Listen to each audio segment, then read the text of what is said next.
El programa Esport Blanc Escolar arriba aquest curs a la seva 10a edició al Berguedà i a la seva 12a a nivell general.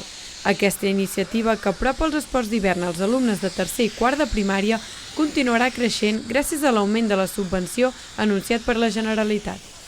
El programa Esport Blanc Escolar, destinat a fomentar la pràctica dels esports de neu entre l'alumnat de primària de les comarques del Pirineu, rebrà un augment de 175.000 euros en la seva dotació pressupostària.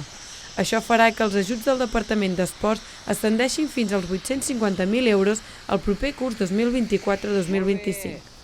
L'anunci el va fer el conseller d'Esports Berni Álvarez durant una visita a l'estació de Masella, on va presenciar una sessió de surf de neu amb els alumnes de la Seu d'Urgell.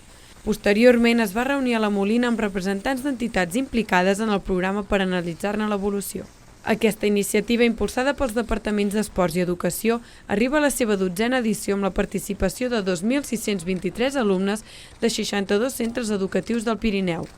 Des del seu inici el 2013, més d'11.000 infants han tingut l'oportunitat d'iniciar-se en esports com l'esquí alpí, l'esquí de fons i el surf de neu a diverses estacions d'esquí catalanes. El projecte compta amb la col·laboració de la Federació Catalana d'Esports d'Hivern, els Consells Esportius del Pirineu, la Unió de Consells Esportius de Catalunya, la Diputació de Girona i els Consells Comarcals de les comarques de muntanya.